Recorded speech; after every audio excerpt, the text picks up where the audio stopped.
कल्पना, एक और बहुत रोचक सी चीज़ है, जितनी भी प्रकृति में हम चीज़ें देखते हैं, चाहे वो कोई भी प्रजाति हो। ये मेंढक की आवाज़, मुझे ऐसा लग रहा है कि बारिश का मौसम है और अभी बस मेंढक निकल जाएंगे यहाँ पे। बारिश तो नहीं हो रही है मगर मेंढक की आवाज़ तो ज़रूर आ रही है। शायद स्टूडियो से मेंढक आने वाले हैं आज। तो मेंढक की हमने बात करी, हर एक प्रजाति, हर एक स्पीशीज़ बहुत महत्वपूर्ण है और इसी तरह इकोसिस्टम के लिए मेंढक, फ्रॉग्स भी बहुत ज़रूरी है।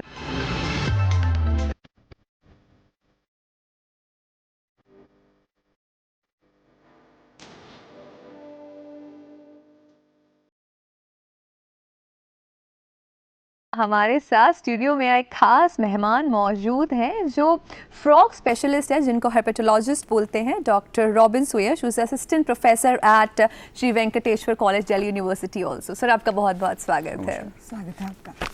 अभी हमने जस्ट देखा फ्रॉग एंड टोड। हमारे लिए तो जो भी जीव टर टर कर रहा है, आम भाषा में बात करें तो वो मेंढक ही है, मगर फ्रॉग्स एंड टोड्स में क्या डिफरेंस होता है? बेसिकली फ्रॉग एक कैटेगरी है, जो सारे फ्रॉग और टोड होते हैं बेसिकली सब एक ही हैं। सो बट हम कुछ फ्रॉग्स को टोड्स बोलते हैं बेसिकली। सो अगर आप फ्रॉग्स और टोड्स को देखेंगे तो आपको थोड़ा बहुत अंतर वैसे पता चल जाएगा, बिकॉज जो टोड्स होते हैं वो काफ़ी स्लो डिस्पर्सर होते हैं। फ्रॉग्स काफ़ी लंबे लीप्स ले सकते हैं, उनकी जो पिछली टांगें होती हैं वो ज़्यादा लंबी होती हैं। टोड्स की जो स्किन होती है वो थोड़ी रफ़ होती है और फ्रॉग्स की थोड़ी स्मूथ होती है जनरली। मतलब ये इन सब चीज़ों में थोड़ी सी हम एक्सपेक्ट कर सकते हैं कि कभी कभार कुछ ऐसे भी फ्रॉग्स हैं जो एक्सेप्शन में आ जाते हैं, बट जनरली ऐसा ही होता है। और फ्रॉग्स का जो ऊपर का जो स्किन का लेयर होता है वो थोड़ा स्लाइमी होता है, टोड्स का थोड़ा ड्राई सा होता है स्किन। और टोड के स्किन के ऊपर थोड़े ग्लैंड्स भी होते हैं, तो थोड़ा रफ टेक्सचर रहता है उसके ऊपर। तो और लोग जनरली ये सब देख के उनको लगता है कि इसमें पॉइजन हो सकता है, ऐसा कुछ हो सकता है, बट थोड़ा टॉक्सिन तो होता है। रोबिन, आपकी फ्रॉग्स में ये जो दिलचस्पी है, इसकी शुरुआत कहाँ से हुई? जब मैं मास्टर्स कर रहा था तो मुझे फ्रॉग्स पे काम करने का थोड़ा मौका मिला था, बट मेरा वाइल्ड लाइफ का जो ऑब्सेशन था वो बेसिकली सांपों से शुरू हुआ था। तो बट जब मुझे मौका मिला तो मुझे ऐसा लगा कि फ्रॉग्स काफ़ी अनएक्सप्लोर्ड हैं और काफ़ी इंटरेस्टिंग है, बिकॉज अगर आप मेंढकों को देखेंगे तो वो वोकली एक्टिव रहते हैं, काफ़ी आवाज़ निकालते हैं, तरह तरह के बिहेवियर करते हैं, तो वो और इनके बारे में ज़्यादा कुछ हुआ भी नहीं है। सो इसके वजह से मुझे ऐसा लगा कि काफ़ी एक्साइटिंग है, इंटरेस्टिंग है। प्लस इंडिया एक बहुत ज़्यादा यहाँ पे प्रजातियाँ भी पाई जाती हैं मेंढक की, और उतना ज़्यादा लोगों को उसके बारे में आइडिया नहीं है। तो आई थिंक मुझे ऐसा लगा कि इस पे काम करना मेरे लिए काफ़ी एक्साइटिंग हो सकता है। सो आई थिंक वहाँ से मेरी दिलचस्पी शुरू हुई। जब मैं ये एक्सपीरियंस जो मेरा था वो बेसिकली जो हमारी जो पश्चिमी घाटी है पीछे सदर्न इंडिया में, वहाँ पे जो वर्षा वन है उनमें जब मैं गया तो बिकॉज इधर अगर आप नॉर्थ में देखेंगे तो अभी जो ये ड्राई एरिया है यहाँ पे उतने मेंढक है नहीं हमारे पास। तो सदर्न इंडिया जो वर्षा वन है वहाँ पे बहुत सारी प्रजातियाँ पाई जाती हैं और बहुत ही कलरफुल होते हैं मेंढक। मतलब आप जितने कलर आप सोच सकते हैं, जैसे बर्ड्स होते हैं कलरफुल, वैसे फ्रॉग्स भी होते हैं कलरफुल। तो एक काफ़ी इंटरेस्टिंग सा लगा मेरे को, तो इस वजह से मेरे को एंटायर रेनबो पैलेट। कितनी प्रजातियां अभी तक डॉक्यूमेंट हुई हैं फ्रॉग की भारत में, और खासकर अगर दिल्ली एनसीआर की भी बात करें तो? आज की डेट में अगर हम देखें तो भारत में 455 प्रजातियां पाई जाती हैं एम्फीबियंस की, जिसमें 412 फ्रॉग्स की हैं, और जो 40 हैं वो सिसिलियंस बोलते हैं उनको। वो ऐसे एम्फीबियंस हैं जो सांपों के जैसे दिखते हैं, बट उनका जो स्किन होता है टेक्सचर वो फ्रॉग्स की तरह होता है, स्लाइमी, और वो लंबे से होते हैं, उनके पैर नहीं होते। तो लोग कभी कभार उसको सांप भी समझ लेते हैं। और ज़्यादा बड़े नहीं होते वो, बट वो सांप जैसे दिखते हैं और स्लाइमी होते हैं। और 3 हमारे पास सैलामेंडर भी हैं। भारत में उतने सैलामेंडर नहीं पाए जाते हैं, सो अभी फ़िलहाल हमारे कंट्री में सिर्फ 3 ही सैलामेंडर। और अगर दिल्ली एनसीआर की बात करें तो यहाँ पे 8 प्रजातियाँ हैं, जिसमें हम 6 को फ्रॉग्स बोलते हैं और 2 को टोड्स बोलते हैं। सो यहाँ 8 ही है, बिकॉज दिल्ली एक ड्राई एरिया है, तो यहाँ उतनी डाइवर्सिटी नहीं है एम्फीबियंस की। हर एक प्रजाति इकोसिस्टम के लिए बहुत ज़रूरी है, और आप भी फ्रॉग कंजर्वेशन पे काफ़ी काम कर रहे हैं। एक प्रोजेक्ट पे आप काम कर रहे हैं, बायो अकूस्टिक्स। तो what is bioacoustic, because it's something very new for the country? Bioacoustics basically is ये एक study of animal sound. So इसमें मेरी जो पीएचडी है बेसिकली वो एम्फीबियन बायोअकूस्टिक्स पे ही थी। और इसमें हम जो मेंढक की आवाज़ है उसके ऊपर रिसर्च करते हैं, उसको स्टडी करके डिकोड करते हैं। और ये एक बहुत ही इम्पॉर्टेंट फील्ड है, बिकॉज हम इसको बोलते हैं non invasive method to identify frogs. Basically अगर आप उनके आवाज़ों के बारे में जानते हैं तो आप उसको आराम से पहचान सकते हैं कौन सी प्रजाति है, बिकॉज जितने भी मेंढक हैं, जितना आप देख रहे हो जो आवाज़ निकालते हैं, उन सबकी आवाज़ अलग है ना। और आप उसको साउंड के थ्रू डिफ्रेंशिएट कर सकते हैं। अगर आप फील्ड में जा रहे हैं, कभी कभार मेंढक आपको दिखाई नहीं देगा, बहुत छोटे होते हैं साइज़ में, बट आवाज़ हमेशा निकालते रहते हैं निरंतर। इवन आप रिकॉर्डर छोड़ के आ सकते हैं, उसके बाद डेटा लेके आ सकते हैं, चेक कर सकते हैं वहाँ पे कौन सी मेंढक आवाज़ निकालते हैं। तो इस वजह से हमें काफ़ी आइडिया मिल जाता है कि उस जगह की डाइवर्सिटी कैसी है। और अगर हमें उसके लिए पहले हमें बेसिक डेटा इकट्ठा करना पड़ता है फील्ड जा कर के। तो उसके बाद हम जब स्टडी कर लेते हैं तो हमें फिर उसके बाद हमें आइडिया मिल जाता है इवेंचुअली कि कौन सी प्रजाति कौन सी जगह पे कब एक्टिव है, सारा पता चल जाता है। तो कॉन्जर्वेशन के लिहाज से ये बहुत इंपॉर्टेंट चीज़ें हैं, बिकॉज आप अगर उसको मॉनिटर करते रहेंगे तो आपको ये आइडिया मिलेगा कि उस एरिया में मेंढक हैं नहीं हैं, पॉपुलेशन में क्या चेंज आई है। आज की डेट में हम जानते हैं कि काफ़ी मेंढक खतरे में है, बिकॉज आज की डेट में अगर देखा जाए तो मेंढक जो हैं वो सबसे ज़्यादा खतरे में जो ग्रुप है अभी IUCN के उस पर, तो सबसे ज़्यादा मेंढक ही अभी खतरे में है। सो इस वजह से उनका कॉन्जर्वेशन के लिए बहुत ही इम्पोर्टेंट टूल है। तो हर ऑर्गेनिज्म का एक रोल होता है इकोसिस्टम में, तो आप बताइए कि फ्रॉग्स का क्या रोल होता है और उनको किस तरह के थ्रेट्स हैं? फ्रॉग्स बहुत इंपॉर्टेंट है हमारे इकोसिस्टम के लिए, हमारे लिए भी बहुत फ़ायदेमंद हैं फ्रॉग्स। बेसिकली जो हमारी जो इंट्रिकेट फूड वेब और फूड चेन जो बोलते हैं वो, उसमें काफ़ी वाइटल रोल है इनका, एम्फीबियंस का। आप देखेंगे फ्रॉग्स बहुत सारे कीड़े खाते रहते हैं पूरे टाइम। तो और सबसे बड़े इंसेक्ट पेस्ट कंट्रोलर फ्रॉग्स को माना जाता है। हमारे लिए भी बहुत फ़ायदेमंद है, बिकॉज इंसेक्ट से हमें भी काफ़ी प्रॉब्लम होता है और बीमारी, तो अपने आप ही उनकी आबादी कंट्रोल में रहती है। और फ्रॉग्स बेसिकली काफ़ी उनसे जो बड़े प्रेडेटर हैं, जैसे सांप हुए या चिड़िया हुए, उनके लिए भोजन का सोर्स भी है। तो फूड जो वेब है उसमें काफ़ी इंपॉर्टेंट रोल है फ्रॉग्स का। और आप जैसे कि जहाँ तक खतरे की बात है, तो आज की डेट में जितनी भी तरह के खतरे हम देख रहे हैं जिससे बायोडाइवर्सिटी को नुकसान हो रहा है, उसमें सारे ऑलमोस्ट फ्रॉग्स पे भी एप्लीकेबल है। चाहे वो हैबिटेट लॉस हो या फिर क्लाइमेट चेंज हुआ या फिर बीमारियां हुई।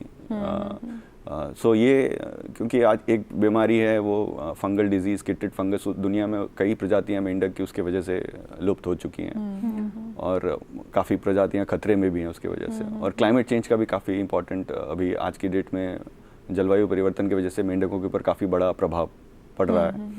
और ऑफ कोर्स हमारी जो खुद का एक्सपेंशन है हमारा पॉपुलेशन का, जिसके वजह से उनका जो रहने का एरिया श्रिंक कर रहा है। आप दिल्ली NCR में ही देख लो, जितने हुआ करते तो उसके अभी तो बहुत ही कम फ्रॉग्स पाए जाते हैं यहाँ पे। रॉबिन, फ्रॉग्स के बारे में अवेयरनेस उतनी ज़्यादा नहीं है। मैं चाहती हूँ कि कुछ आप इंटरेस्टिंग बातें बताएं फ्रॉग्स के बारे में, स्पेशली उनके बिहेवियर पैटर्न्स के बारे में बताएं हमें।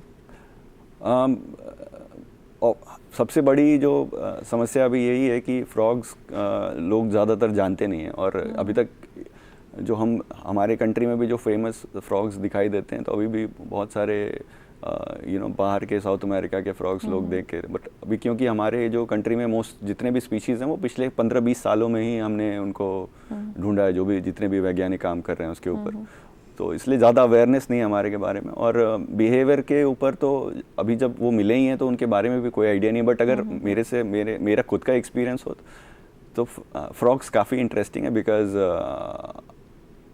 उनके जो बिहेवियर है वो काफ़ी आप देखेंगे फ्रॉग्स काफ़ी टेरिटोरियल होते हैं। मतलब अगर मॉनसून में आप जाएंगे जंगलों में, बहुत सारी प्रजातियां मिलेंगी और उसमें क्या होता है, मेल्स अपनी टेरिटरी, छोटी छोटी टेरिटरी लेके आवाज़ें निकाल रहे होते हैं और उसमें एक्सपेक्ट कर रहे होते हैं कि कोई फीमेल जिसको उसकी आवाज़ पसंद हो जाए तो उसके पास आ जाए, बट तो उस केस में फीमेल्स का क्या होता है कि ये पूरी तरह फीमेल्स के ऊपर है कि वो कौन से मेल के पास जाएंगी। तो जितना अच्छा टेरिटरी होल्ड करेंगे उतना अच्छा चांस है उनको सक्सेस पाने का, फीमेल्स के आने का उस एरिया में। टेरिटोरियल है फ्रॉग्स भी। एक और फियर है लोगों, एक और चीज़ लोगों में बहुत फियर है फ्रॉग्स या स्नेक्स को भी लेके। तो भारत में टॉक्सिक फ्रॉग्स भी पाए जाते हैं, अगर ऐसा कुछ हो जाए तो किस तरह उसको हम बाहर निकालें घर से? मोस्टली जो हमारे भारत में है वो हमारे लिए ऐसा कोई नुकसान नहीं पहुंचाते हैं फ्रॉग्स। आप आराम से उसको हैंडल कर सकते हैं और लोगों को फ्रॉग्स से बिल्कुल घबराने की ज़रूरत नहीं है। जहाँ तक हमारे आसपास भी अगर दिख जाते हैं तो वो बेसिकली हमारे लिए कीड़े ही खा रहे हैं वहाँ पे आसपास। इट्स नॉट इतना बड़ा प्रॉब्लम नहीं है हमारे लिए। अगर आप उसको रेस्क्यू करना चाहते हैं तो उसको आराम से पिक करके आसपास के किसी फॉरेस्टेड एरिया में जाके आप रिलीज़ कर सकते हैं। तो दैट इज़ उससे उनको काफ़ी मदद मिल सकता है फ्रॉग्स को अगर हम प्रोटेक्ट करना चाहें। बिकॉज क्योंकि अगर हमारे घर के पास आ रहे हैं तो कभी कभार सड़कों पे वो गाड़ियों से दब के उनकी रोड किल भी हो सकता है फ्रॉग्स का। और इवन सांपों के लिए भी मैं यही बोलना चाहूँगा कि ज़्यादातर बहुत सारे हैं जो ऑर्गेनाइजेशन है जो आजकल रेस्क्यू भी करते हैं सांपों की। आप कॉल कर सकते हैं, बात कर सकते हैं। तो हमें डरने की ज़रूरत नहीं है बिकॉज वो जनरली एग्रेसिव तो होते नहीं हैं, डिफेंसिव ही होते हैं। तो ज़्यादातर ऐसा हमें करना चाहिए कि ज़्यादा से ज़्यादा उनको कोई नुकसान ना हो, हमें भी कुछ नहीं होगा। हम अगर अपना टेम्परामेंट नॉर्मल रखेंगे तो एनिमल के साथ रेस्पेक्ट करके रखेंगे तो I think it is good for both of us. Robin, आप बहुत लंबे समय से एम्फीबियंस पे, फ्रॉग्स पे स्टडी कर रहे हैं, तो कुछ ऐसे अनुभव जो मतलब कोई खास ऐसा अनुभव जो आपको याद आता हो जो आप हमारे साथ शेयर करना चाहें, कुछ दिलचस्प? बहुत सारे अनुभव हैं बिकॉज आप जब जाते हैं जंगलों में मेंढक पे काम करने के लिए तो फ्रॉग्स का क्या है कि ये रात को ही बाहर आते हैं। तो आप पूरे टाइम आपका जो काम करने का समय होता है वो शाम के 7 बजे के बाद ही होता है। उसके पहले आपको मेंढक दिखेंगे ही नहीं बिल्कुल भी। और हम शाम के 7 से सुबह 4 बजे तक कभी कभार मतलब जितना जैसे उनकी एक्टिविटी वैसा हमारा काम। अगर कुछ नहीं हो रहा है तो हमारा फील्ड वर्क जल्दी ख़त्म हो जाएगा। तो उस दौरान क्या होता है कि आप जब जंगलों में घूम रहे होते हैं तो आपको और भी जानवर मिलते हैं। तो कभी हाथी से इनकाउंटर, कभी लेपर्ड से इनकाउंटर। तो ये एक कॉमन चीज़ें हो जाती हैं अगर आप रेन फॉरेस्ट के अंदर जा रहे होते हैं। तो वो थोड़ा थ्रिल भी रहता है उसमें। तो हमें एक्चुअली जो हमारे साथ फील्ड जो हमारी मदद करते हैं, जो हमारे फील्ड असिस्टेंट्स होते हैं, वो एक्चुअली हमें बता देते हैं कि ऐसा होने वाला है, वैसा होने वाला है। तो हम उसके लिए तैयार रहते हैं। तो ऐसा कुछ हुआ नहीं है बट एक थ्रिल सा फील रहता है कि अगर आप जंगल में हैं तो कभी कभार कोई और जानवर भी आ सकता है। आप हाँ, तो ये एक बहुत ही, और एक लीचेस होते हैं बहुत ज़्यादा वर्षा वनों में। जी, तो वो उनसे भी बच के रहना पड़ता है। खैर, जैसे हम देखते हैं कि बर्ड वॉचिंग सेशंस होते हैं, लोग लेपर्ड साइटिंग के लिए जाते हैं, इस तरह के कुछ फ्रॉग्स के लिए भी कुछ होता है? जनरली ऐसा कुछ नहीं होता बट हमने कोशिश की है कि एनसीआर में थोड़ा लोगों में अवेयरनेस फैलाया जाए। तो कभी कभार फ्रॉग वॉक्स रखते हैं। हमारे जो इंस्टीट्यूशन के स्टूडेंट्स हैं वेंकटेश्वरा कॉलेज के, उनको भी कभी कभार मैं ऐसा कोशिश करता हूँ कि वो वर्षा वनों में जाएं और वहाँ पे मेंढकों को देखें ताकि थोड़ा सा उनको पता भी चले कि भारत में कितना ज़्यादा बायोडाइवर्सिटी है और एम्फीबियंस कितने यहाँ पे कलरफुल और सुंदर हैं। तो हमारे खुद के देश में भी बहुत ज़्यादा Absolutely. Well, I just cannot stop myself from asking this question. और बहुत लोग जानना भी चाहते होंगे कि फ्रॉग प्रिंस बन सकता है? काश वो फ्रॉग ही रहे। आई थिंक वो खुद में ही राजा है। Well, thank you so much, Dr. Robin, for sharing these valuable informations about us. और कोई भी प्रजाति हो, कोएग्जिस्टेंस बहुत महत्वपूर्ण है और सभी का इस नेचर में एक अहम किरदार है। बहुत बहुत धन्यवाद आपका। धन्यवाद।